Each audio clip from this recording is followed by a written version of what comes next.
Hello, welcome to the Nøbodies Project. This is a podcast where we talk to creatives about creative stuff, you know? We talk about ruts, we talk about inspiration, we talk about how they find time for it, some of their favorite projects, least favorite projects, all the creative stuff that, you know, you probably want to listen to. This episode is features Liz Yerby. She's a comic book artist and actually was a strong suggestion from a season 1 guest, Hank. And for a little special treat, we let Hank do the interviewing, and I think he did a fantastic job. I loved being there for this podcast, and I hope you enjoyed listening to it. Welcome back to the Nøbodies Project. I am not Marky, I am Hank. I was on last season. I had the pleasure of being interviewed and then interviewing Marky himself, also known as Gross Papillon. And I am here with Liz Yerby. And Liz Yerby, would you mind telling us what kind of art you make? I make comics. Specifically, I'm going to say queer comics and historical comics. And just, I don't know, boring comics. Those definitely not boring comics. I'm super excited to talk about it. And this is great because you are the third comic artist on the podcast, I believe. Cool. And since I also make comics, I am biased. I'm super glad that we're having more comic artists on the show. So my first question is, why comics?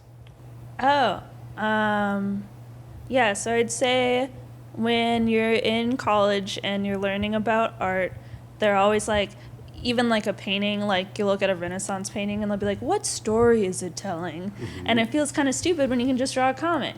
I completely agree.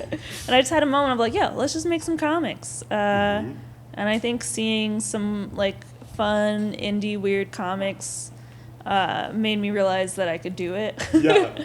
Yeah. Absolutely. Okay, so before weird indie comics, like what was your first exposure to comics or your first comic book? I have a lot of Peanuts-based work, yes. And I was really into Peanuts and Charles Schultz as a kid. I just think it's so good. Like, just also as a child with major depression, like, it's so relatable. It's so relatable. And like newspaper comics were big to me. Mm-hmm. I had a period as a teenager where like I thought I had to like superhero comics, and I found some, but it was like not quite my thing. Yeah. Okay, that's super cool because I have a similar, of course, exposure to newspaper comics and like being so excited for the Sunday funnies, full color, and then my first 2 comic books were like an Archie Comics digest, nice. Which I still love Archie to this day. And then I got a Spider-Man comic with an action figure, but it was the perfect one for me because it's one where Spider-Man is like having a body horror transformation into a giant spider, nice. And it explains so much. Because I think I was 7. So when did you start drawing? I've been drawing forever. I was one of those kids, and it wasn't necessarily comics until like maybe my 20s. But as a kid, I just loved to draw and like whatever weird stuff. And so was it exposure to indie comics like in your 20s? Did that start?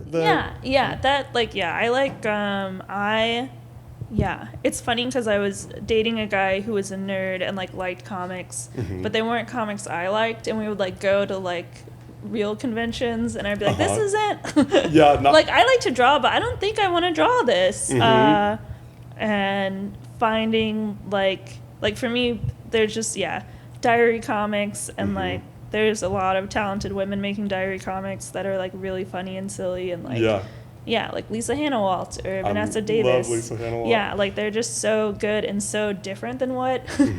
Where it's just like, I can do that. That's fun. Absolutely. That's what. So I got really into manga in like middle school and like wanted to draw that, but I mean, like the manga artists, they've got a team of assistants and all this stuff making all that possible, and the sheer amount of volume.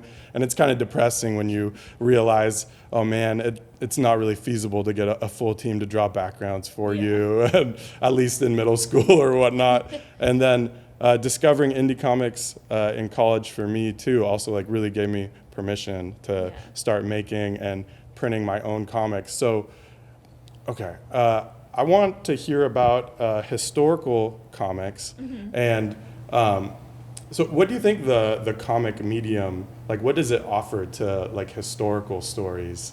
Well, I think comics more than a novel have like a layer of like personality and surrealism that you wouldn't get in like a book about someone. Yeah. I also think I'm someone that really enjoys historical comics, and like I have like, you know, I sat through class and heard about the Vietnam War, and it didn't make any sense to me. But then there's like, I was like, I forget the specific book, but there's a really good book where it's one personal narrative and like his family members throughout the war, and it's like, oh, if I see this as like one person and I'm following their life, it makes so much more sense to me than if you're trying to explain an entire war. That personal element. That's my favorite thing about indie comics, and the fact that so many authors are also the artists for their work. It's all so connected like that. Yeah, and it's, I just think of it as like, it's something about like somebody's handwriting. It feels so, it makes it so much more powerful than like if it's just a font. Yeah. And like knowing that it's their handwriting and they're the person that went through whatever they're depicting is a really strong experience. Yeah. Oh, that's awesome. My handwriting was like totally illegible through high school, and then I finally was like, maybe I should try writing in all caps, like comic books. Yeah. And now my handwriting is a little better. But okay, so you organized the comics club here in Portland. Yeah. And how long has that been going on? I think the first one was June 2022. So very recent. Yeah, I've been trying to do it monthly. It was kind of just after the pandemic, I like wanted it to happen, and I was like, I feel like I'm friends with a lot of the comics organizing energy in town, and I was like, I think it has to be me. Like, that's super cool. So I was like, I want this to happen monthly. I think I should organize it. That's so cool, because that's something that the Nøbodies project is really interested in these pockets of artistic communities. Like we've collaborated with Telltale. Have you ever attended a Telltale? No. It's super cool because it's kind of like open mic, except with a the artists are chosen, the speakers are chosen, so it's not. I forgot the word that I'm looking for, but so. How easy was it to organize the first comics club? I think so. The weird thing is that I bounce around locations a lot, but the first few ones were at Books with Pictures in their garden, and they are so supportive. That's awesome. I love working with them. They were just like ready. They were like, we had technical issues and it went late, but like nobody was mad at me, and I would show like the weirdest art, and they were like, yeah, this is what we want. So that, I think like organizing things, finding the right venue is always hard for me. But I don't know, in terms of like, I do a lot of community projects, so I like know my limits, and I was like, I can bother 4 people each month to like have a presentation for me, and that's what we've been doing. That's so cool. Yeah. And so you also organize like a comics retreat, right? Yeah. And is that annual or? Yeah, I think so. It was the first one this year. Okay, awesome. I did a retreat a few years ago, and then I did one in 2021. Which I felt like was a little stressful pandemic-wise, but I was like, if we can feel safe here, like when are we ready to be in a house full of 15 people again? Yeah. But it was so much fun. It was so much fun, and then also I like the theme of this retreat was that we were all so depressed, but it was like we really needed. At the end of it, people were like, "I'm doing so much better. I was not doing good." Because, like, people came in and just, like, needed to sleep for, like, 3 days of the week. And it was, like, we were all just so beat up and, like, feeling bad. And just having a week to reset is so good. And, I guess we got some art done. But I think the theme was, like, we all needed a break. And, like, also, cartoonists are so mean to ourselves. Yeah. So if you draw alone, which is, like, what cartooning is, like, you get so sad and depressed. But if you, like, draw with a friend next to you, they're like, oh, that's cool. And you're like, really? Thank you. Yeah. I hated this, but you think it's cool? Okay. I guess I'll keep going. No, that inner critic is just monstrous.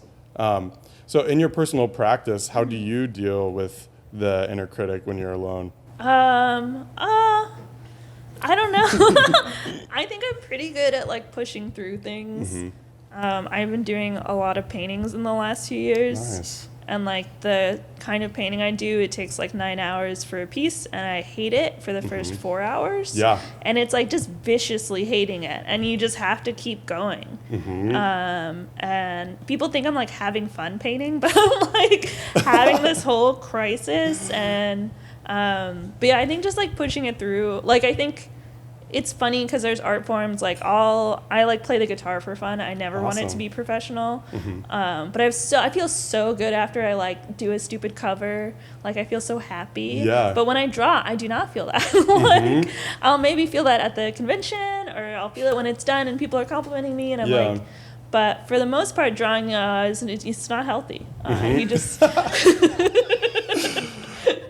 Absolutely. It's also on your body. It's terrible. Oh yeah. Yeah, like I feel like the people like cartoonists in their 30s, it's like a moment where it's make or break if you've been protecting your back. Yeah, your back, and then I've been experiencing so much, like, wrist pain and having to do occupational therapy for that. And well, I totally suffer from the inner critic thing, and it has killed so many projects, like, preemptively. And it's like, I really feel like I'm outracing my doubt demons to, like, finish a project before I just give up, because I've been looking at it too long and I hate it. But that connection that comes afterwards completing, when other people are into it, like that will usually refuel me for the next project. So what was the first comic that, like, you, or zine that you ever printed? Let's see. I had a 2-dimensional, maybe it was a 3D art project class, but I made a zine, and people were like, that's 2-dimensionals, and I was like, I'm doing whatever I want. And I feel like I was young. I was really into Kurt Vonnegut, so I made, like, art prompts for Kurt Vonnegut fans. And I didn't really think of it as a zine. I was just like, oh, I want to make a little book. And I made it the stupidest way possible, like, just really complicated in Microsoft Word with, like, 1 million images. That's amazing. And after that, I lived in Russia for a bit, and I made a zine about that, and that felt like a real zine. Whereas, like, this was intentionally, like, and I made, like, watercolor paintings for it. And then it was, like, after that where I, like, committed to comics at some point. That's super cool. And okay, so you are a painter as well. It's interesting because that's something that I've been doing more of, and I've always hated painting. Like, watercolor I do find pretty fun, but painting with other mediums. But now that I'm becoming a visual arts teacher, I need to, like, suck it up and improve at it. But I'm trying to go into painting with that low pressure, like, just more experimental, having fun. And when that does happen, like, I don't know, it's amazing. And it's been hard for me to, like, take that attitude towards comics because I have, like, this expectation for an end product or something. But do you have any advice for somebody who, like, thinks comics is cool, but doesn't feel like they have permission to, like, go for it or make it a practice? I mean, I think, like, I feel like it's like I'm like, cartoonists will know that, like, the daily 4-panel diary comic is, like, really powerful. And I had a period of 400 days where I did that, and it really helped me figure out like pacing and like the formula for how I make comics.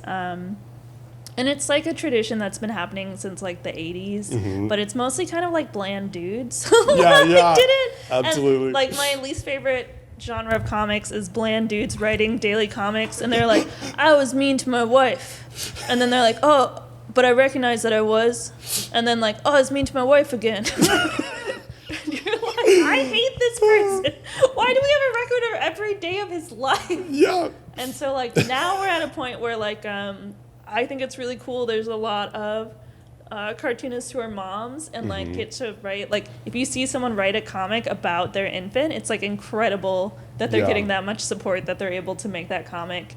And it's like something everybody experience, like, you know, it's a unit, like it's a very big experience for lots of people, but we also don't get to see it because they are not allowed to be creative and they don't have any energy and like need so much support at that time. Yeah, no, that's amazing. And yeah, that 4-panel comic, that's eventually, like when I started to make comics routinely, it was a 4-panel comic for Instagram, which was awesome. It's so manageable. So for somebody who like enjoys writing but thinks their art sucks, like how does somebody get over that? I mean, I think exposing yourself, I mean, I'm really into like weird experimental comics. And there are definitely comics where I don't like the art, but I love the story so much that it doesn't matter. Yeah. And I mean, I think, I get into like weird snooty art comics where it's like, you can just put like every line can have like pictures of the sky. You know, like you don't have to, you don't have to stress about the drawing. And like, I think it's good. When I was doing the daily comics, I had days where I really wanted to draw and days where I really wanted to write, and just like allowing yourself to like cheat on the other thing is part of it. Yeah, I like that a lot. And I feel like that is what is so beautiful about comics is like the whole is like more important than the parts of it. And such simple art can evoke such powerful emotion when it's paired with words. Do you like Scott McCloud by any chance? I feel a little weird about it. But I think his like guide to cartooning book is like really useful. I use it when I teach comics classes. Awesome. But like I'm trying to think of like what piece he did that I was just like, I don't like this. But I feel like his actual comics I've been kind of meh about. Yeah, I'm really only familiar with the understanding comics and making comics, which I really like those. I love going to that nerdy place about the symbols and stuff. So that's cool. What kind of classes do you teach about comics or? I have done like a pretty wide range of like. Yeah, I feel like right now I'm not trying to teach, but it just happens. Because I worked at the Children's Museum, so I have a lot of experience with little tiny kids. Yeah. And I kind of prefer teaching them to adults, but I'll teach adults. Yeah. And so I've just taught a bunch of different age ranges, and it's mostly just like one-off classes, or like I did one class that was 4 sessions that was like very much just talking about the comics I wanted to talk about, and it was so good. That sounds amazing. Yeah. Yeah. Just like, you guys should read all these books. Here, let's go. Yeah. That's so cool. So you mentioned the zine symposium. How did you get involved with that? So I think I first went to the zine symposium maybe in like 2014. And it's such, like, zines are so weird if you haven't seen a zine before. It's just like such a strange experience to be like, you can do that? Yeah. And it was really exciting. And I think for me there's like a period in Portland where like all of a sudden like all of my friends were comics and zine people. And like that was my whole life, and I don't regret it, and it's really nice. Yeah, no, that is amazing. So yeah, it's like, and then within a few years, like I think like the second year I went, I was like, I'm gonna lead a workshop, because it's very like punk, like you don't need any skills. Yeah. And then I was like, oh, I guess I should like, like I'll lead 3 workshops. Oh, I'll just organize the, most of the things. Or like, yeah, I do feel like it's been a wild ride. That's super cool. And yeah, it's amazing that you enjoy giving back to the community so much, and that's so valuable, and that's something that I want to get more involved with. I want to figure out how to get plugged in and stuff. Yeah, I think once I feel like early on in organizing, like you have some like worst case scenarios happen and it's really stressful. And then but by now I'm like, no, like I'm ready for the worst case scenario. If anything terrible happens, I'm ready to just like kick someone out. I don't have any fear of running an event. And also I just feel like it's not just me, but me and my friends that organize things, the comics community is so cool. And the zine community is so cool. Where they're really ready to wear masks if you ask them. They're just like very thoughtful and kind, and like also ready to kick out someone who's saying something inappropriate. So the vibes are already good. And I feel really special to like be in those vibes. Or like I think it's really funny. I'm at a point where like I'm perpetually cool with like queer teenagers, and it's just very awkward, but it's so cute to see there was one kid I saw at the Zine Symposium every year, and then I saw them one year and they had like a full arm like sleeve tattoo, and I was like, oh my gosh, did you just turned 18? That's what that means. But yeah, it's just cool that these people feel like safe expressing themselves, and it's such a rad group of people that show up. That's amazing. Liz, I'm wondering, what is the piece of art or comic that you are most proud of? I think Big Cats. Right here. I'm gonna hold it up. I am really into nonfiction comics and reading about history, but I think there's like this subsect of that where it's like historical comics that also combine like personal narratives.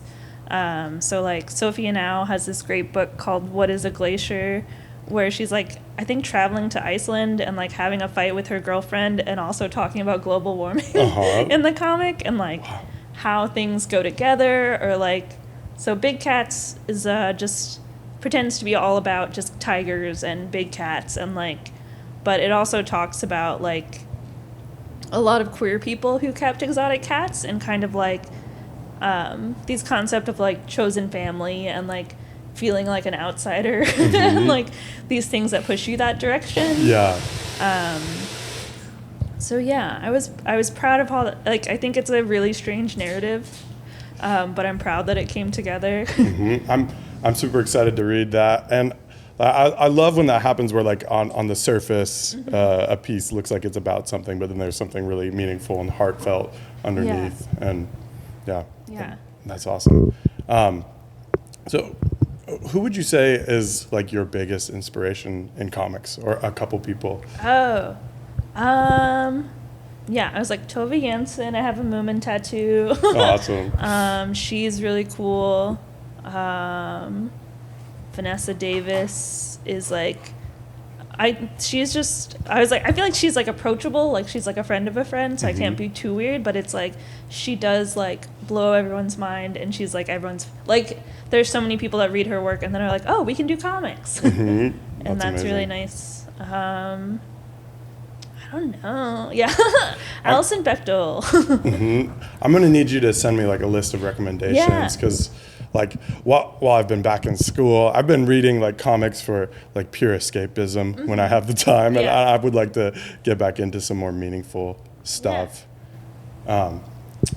So I guess if you were on a desert island and you could only have one or two graphic novels, is there any that you would bring with you?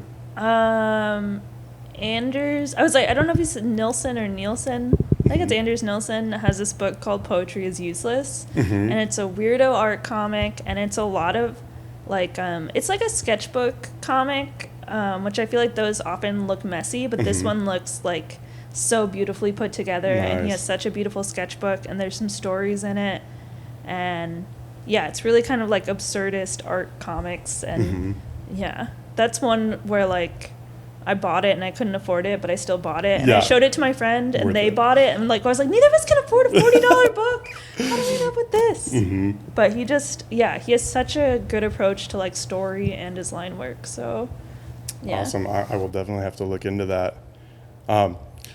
What is your like dream comic project? Is there something like really big in scope or outside of comics either? I think the dream for me is it would be cool to have a book published by Drawn and Quarterly. Absolutely. And I think also because they're French Canadian and I speak French, so I want to be like their buds. And I know, I'm sorry that I mentioned I speak French and Russian, but my I'm goodness. a nerd. But I love Drawn and Quarterly puts out such good work, so I would love to do stuff with them. That's who publishes Michael DeForge, right? Yeah. And when you get into being a nerd about comics, it's like French comics are really good and dark, and French Canadian comics are like another genre of like good and dark. And it's really cool. Yeah, I need to delve deeper into that because I love Michael DeForge. Yeah, Drawn and Quarterly, that would be amazing. And they have such beautiful hardback editions. Yeah, they make things really beautiful. Yeah, and just like Fantagraphics also. Yeah. Yeah. But I mean, even Silver Sprocket, they seem great. I was like, they're smaller, but my friends that publish with Silver Sprocket, they let you do whatever you want. And like, it's just so cool to see such beautiful books by like really small artists. Yeah. And so did you say you're in between projects right now? Yeah. I'm trying to let myself enjoy reading books and like doodling and like not have a project, which feels healthy. Yeah, absolutely. Just waiting for that inspiration to strike. And it's so easy to get burnt out. What was your last project? Probably Klaus Nomi was the last big project. I finished like Klaus Nomi and Big Cats. Like I often have two projects I finish at the same time. Nice. But like, Klaus Nomi came together pretty quick. Even though it's 22 different artists, we finished it in like 6 months. And Big Cats took me like 2.5 years. So that's super impressive. Yeah, now I'm ready for a break. Yeah, no, you deserve that. So I want to talk about that collaborative process for Klaus Nomi because I want to become more collaborative. I'm like so stubborn, and it's hard for me to like give control away. But so did you write the entire book? Yeah. I think like my friend wanted to write her chapter, which was about the Andy Warhol's factory. Awesome. But for the most part, I wrote the whole script, except for like that little bit, and I just divvied it up among friends. I was like, how many pages do you want to take? I've done these projects before, so it's really nice to be like, to know my friends who are like, oh, this like sad bit at the end where he dies, you're going to make me cry. Like, you get that bit. So it's been fun, and to kind of, all my friends have really like radically different styles, and that's really sweet to see in the final results. Yeah, absolutely. It looks very cohesive despite those differences. Have you ever done that for other people, where like you've drawn what other people have written?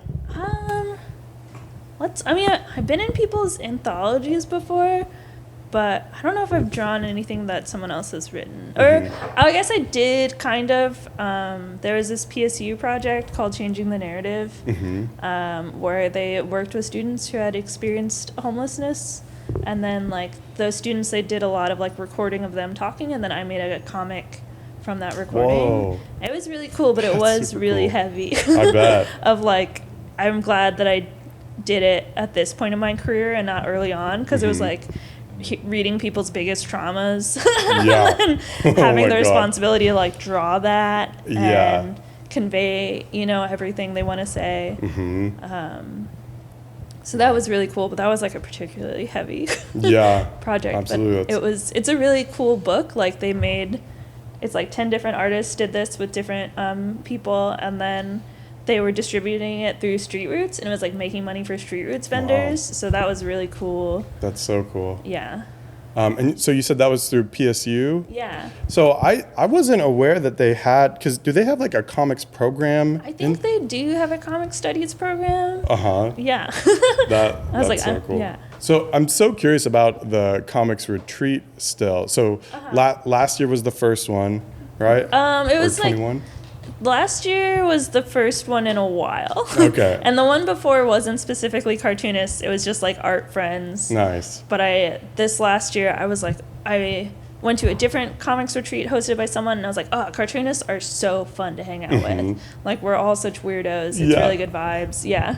And so this is like a phenomenon happening over the country, right? Because are there some other comic retreats like in the Midwest and New York? Yeah. I went to MS Harkness puts on one in Ohio, so I went to one of those, and it was pretty fun. It was like very rowdy boy energy, which was cute. I feel like my retreat is like mostly queer people who are really quiet and like clean up after themselves, which was very nice. Not so rowdy. To be like, I knew the dishes would be done, but I also like haven't been in like rowdy boy zone for so long, and they were really cute. That was really sweet to get to know like East Coast cartoonists. Yeah. Because like once you have your own comic scene, you forget that like who knows what's happening on the East Coast. That is so cool, and I'm pretty sure that's how I discovered you on Instagram, because an artist I followed attended the that comics retreat, and somebody mentioned that you were hosting one or something like that. Yeah. And I was like, whoa, this is happening in the Pacific Northwest too? Yeah, and I feel like I just want everyone to do a comics. Like, everyone should just do a retreat, get 10 friends and rent a place for a week. The place that I rent is like very ugly shag carpet and like not a pretty beach, but it's like, we're just going to be drawing comics. We don't need anything. Yeah, that sounds like the perfect inspiration to just draw. Yeah, just sit at the rainy coast and draw. It's so good. Yeah, I'm super jealous. Yeah. So when it comes to like live readings and comics, what was the first time you did a live reading of one of your pieces? Yeah, that's it. I think I was like, I don't know the very first time, but there was a time where it was at a poetry reading. It wasn't comic specific, and I was like, yeah. And I had a friend who was running it, and I was like, can I read some comics? And it's funny because with comics readings, we typically give a pretty small window, because filling in 5 minutes of comics is like actually 6 months of work. Yeah, truly. But I was given 20 minutes, and I made it really weird, and I was really proud of it. And it was also just like me being young, and like, I made like a paper mache mask, and I read this really depressing comic where I made the audience meow a lot, and then I made them sing "If You're Happy and You Know It." Because my God. Also part of the comic is that my friend died. I saw it on Facebook, and then my mom, I said something like, I was like, oh, I'm so sorry. And then my mom immediately calls me, because moms are on Facebook all the time. And I was like, this is not, I'm just processing my friend's death. And then I was also working at the Children's Museum, so I had to go, read stories to kids and sing If You're Happy and You Know It. Wow. So that's, I feel like I've gotten really good at making people cry with my art, and that's my secret ambition. Beautiful. Yeah. To be Absolutely. This stupid Marcy comic has made at least 50 people cry, and it's so cool. That is amazing. Well, I mean, that's the highest compliment when you're able to evoke that strong of an emotion from somebody with your work. I think my favorite is emotional tone that I love the most is making someone cry really hard and then making a dumb joke right after, and they resent it. Yes, that's that's the tone. I feel when I hit it, I feel so good. I'm just so good at manipulating people. Or just making people cry about art, and they're surprised. I'm I knew you would cry. That's amazing. Yeah. So I just had my first experience reading a comic live and do you recommend this to all comic artists, doing that process of showing off your work in front of people? I think it's good. I tell people, because with Comics Club, cartoonists will be really nervous to read, because stereotypically cartoonists are not extroverts. Yep. But making it weird is the fun part. Or for me, knowing that people are looking at the screen and not me is really freeing. Yeah. I'm always encouraging audience interaction, playing a funny soundtrack in the background. yeah, just getting really weird. Because I think, like, the difference between a comics reading and a poetry reading is that, like, we can get really weird. Mm-hmm. I mean, poetry readings can probably get weird too, but, like, Yeah. I, like, for a while I was just doing sing-alongs at the end of comics readings. That was my job. And so, like, I think the best one we did was we did this big Christmas reading at the Clinton Street Theater, and at the end I sang All I Want for Christmas Is You, and it has that bit at the front where you have to dramatically sing it on your own, and it said, like, just Liz. And I started singing it, and people in the audience were singing it, and we're like, no! This is just for me! And then we had a thing, we did the song, and at intermission, my friend had a T-Rex costume on and just, like, ran through the audience for a long time. Oh, And that is it's incredible. Yeah, because it's great because people who come to a comics reading do not want to sing, but I'm forcing the fun. That is amazing. You are definitely expanding my horizons of what a comic book reading to be. I'm so excited to attend one. So do you just do you wait for people to apply for the comics club, or do you reach out to folks? I reach out to folks. Nice. I do say, like, this, part of my spiel at Comics Club is that it's easy for me, Yes. and that people should approach me, and that I recognize there's a lot of people that are talented in Portland, but if you just email me. Yeah, absolutely. And every once in a while I reach out because it's like a weird thing when you're a community organizer to be like, you don't want it to just be your best friends, and you have to, like, bring other people in. Yeah. So I'm trying to do better about that, of, like, infusing new people, or, like, when I make a lineup for Comics Club, bringing, like, different social circles together that wouldn't usually hang out and being like, haha, you're friends now. Oh, that is amazing. Yeah. So what is your favorite, like, comics event other than comics clubs that you've been a part of? Oh.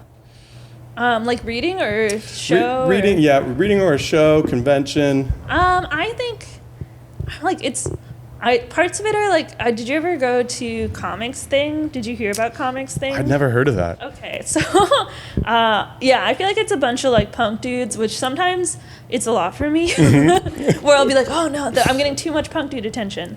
But other times they're really cool and they make a lot of weirdo art. But Comics Thing was from 9 to midnight in the basement of the Eagles Lodge, where drinks are, like, dirt cheap. Nice. Just drinking and selling comics, and, like, it's just like all of the cool punk cartoonists that might even be too cool for the Zine Symposium. And just, like, it was such funny vibes of, like, I used to table that with, like, my messy comics, and I would, like, draw portraits that got increasingly bad over the night. That sounds so fun. Yeah, it was really good.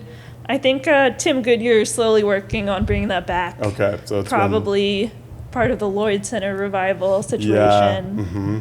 But yeah, which did Floating World move to the Lloyd Center? Yeah. I just heard about that. Yeah, it's pretty cool in there. They are, like, renting out spaces to artists for, like, all kinds of weird projects. That's super cool. Yeah, like, one time I was in there and there was a film festival going, so, like, different, where you're like, oh, that's the old Spencer's is like this one.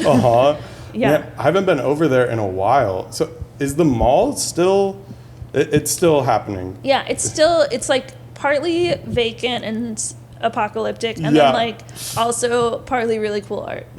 And then, like, a boba shop, you know? Nice. Like, it's just, you see kids skateboard through the mall all the time. It's very Tony Hawk. That's amazing. Yeah, the last time I went there, it was, like, so vacant and pretty apocalyptic and sad. So that's really cool that they're bringing local artists into there. So do you get writer's block? Yes. Good answer. So I know right now you're taking it easy, looking for inspiration, but are there times that you've had to fight through writer's block? Yeah. I mean, I think it's just hard to commit to a project. Yeah. And I think, it's intimidating. I think for me, like, I am kind of a weird cartoonist in that, like, I do a lot of historical comics, so I'm, like, a nerd that loves a research project and to, like, to give myself a research project to do for fun is like a very strange thing of being like, I'm gonna do this. I'm gonna check out 4 books from the library. No, I love researching too. Like, just that need to know is so strong, and I haven't really turned that into a project before though. So that's I feel like it's a niche within the already niche of indie comics. Yeah. But it's super fun, and it's super, like, I just talked to someone the other day who made a comic about the Donner Party, but like did serious research for it, and they were saying their name is Rocky, and they were saying that the interesting part to them was how like the native people who saw the Donner Party from a distance were like, what's happening? Oh my God. And then they like never trusted white people again. It's like, that's real. Yeah.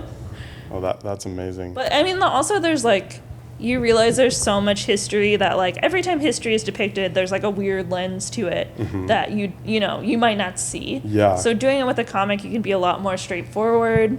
Durf Backdurf did this one about Kent State and the Kent State massacre. Yeah, I am familiar with that one. Yeah, and that one's like, it's so wild because like a lot of it is just saying what actually happened because the media skewed it so much. So for him to make a book and be like, this is what actually happened and this is how it's being reported. Yeah. That's awesome. So where do you get your zines printed, and how do you format a book? Like this is something that I'm trying to learn, and I think other comic artists are super interested in that process.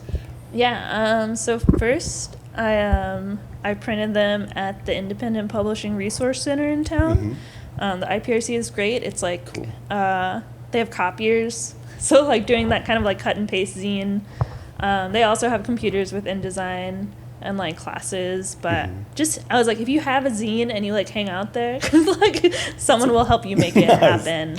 That's good to know. And now I work with like small presses in town, which is very freeing to have them just print hundreds of a copy and I don't touch it. But yeah, Minuteman on Broadway. Okay. That's our guy, Justin. Cool. But it's also just funny because he prints some of my friends' weirdo art. So I was like, oh, I can go to, like, you won't bat an eye at this? Because, yeah. That's amazing. Super good to know. So I think we're just about out of time. Liz, thank you so much for coming on to the show. Is there anything that you would like to plug or any words of advice for anybody that you'd like to give? You should come to Comics Club and the Zine Symposium, and you should, beyond just going to things, if you want to organize anything and you're nervous, I love to be approached about that. If you want to host a comics retreat, come find me. That's awesome. Well, I had a great time talking to you, and I will definitely be at Comics Club. So, cool. Thank you. Yeah.